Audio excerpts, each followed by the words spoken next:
नमस्कार। आप देख रहे हैं टारगेट विद हिमांशु। बेसिक शिक्षा विभाग में कार्य कर रहे शिक्षकों को कैशलेस चिकित्सा योजना से जोड़े जाने की कार्रवाई शुरू हो गई है। इस संबंध में आज यानी कि 2 जून को आदेश निर्गत कर दिया गया है शिक्षा निदेशक की ओर से सभी जिला बेसिक शिक्षा अधिकारियों को।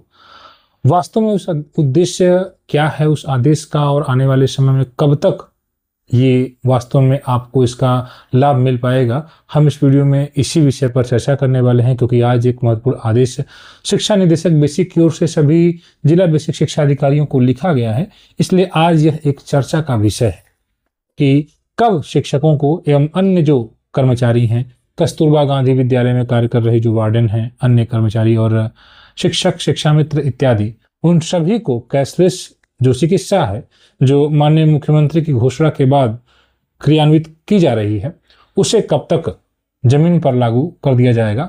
तो अभी जो आदेश हुआ है उसमें बीएसए को यह जानकारी दी गई है कि 4 जून को लखनऊ में बैठक हो रही है साचीज के साथ।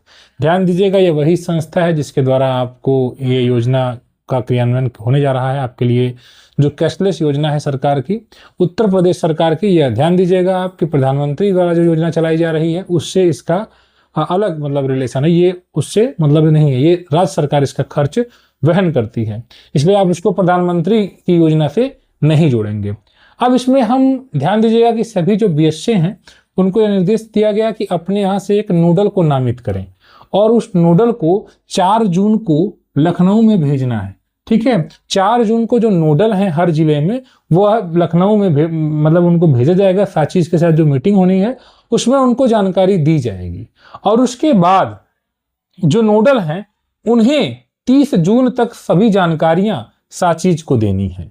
तो जब 4 जून की बैठक हो जाएगी उसके बाद हर जिले के जो नोडल पहुंचे होंगे वह वापस अपने जिले में जब आएंगे तो उनके द्वारा आदेश एक मतलब उनके द्वारा एक रिक्वेस्ट होगा बीएसए को, तो बीएसए सभी खंड शिक्षा अधिकारियों को के माध्यम से सभी शिक्षकों से एक पत्र निर्गत करेंगे कि सभी शिक्षक अपना ब्यौरा कार्यालय में जमा करें और उसके बाद खंड शिक्षा अधिकारी के माध्यम से बीएसए कार्यालय में जमा होगा और उसी के आधार पर हर शिक्षक अपने परिवार का डाटा देंगे साचीज को, माफ करिएगा नोडल को, और नोडल जो बीएसए के मतलब अंडर में हैं उनके द्वारा पूरी सूचना 30 जून तक साचीज को दे दी जाएगी और फिर वहां पर आपका जो है जो कार्ड है उसकी कार्रवाई शुरू हो जाएगी, उसमें आपको अपडेट कर दिया जाएगा। ठीक है, साचीज की कार्रवाई मतलब यह है कि साचीज को अब 30 जून तक सूचना देनी है।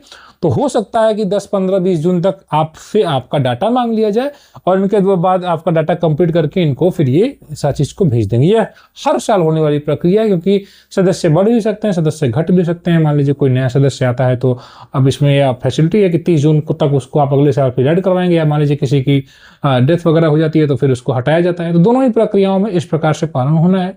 तो उम्मीद है कि अब आने वाले समय में जुलाई अगस्त से जो है इसका क्रियान्वयन भी शुरू हो जाएगा नए सत्र से, और या फिर उसके बाद से मतलब यह उम्मीद है कि 30 जून तक विभाग अपना कार्य करके साचीज को दे देगा, उसके बाद साचीज इसको जमीन पर लागू कर देगा। तो अभी की फिलहाल जो स्थिति यही हमने आपको बता दी। बाकी बेसिक से संबंधित महत्वपूर्ण सटीक जानकारी के लिए इस चैनल को सब्सक्राइब जरूर करें। धन्यवाद।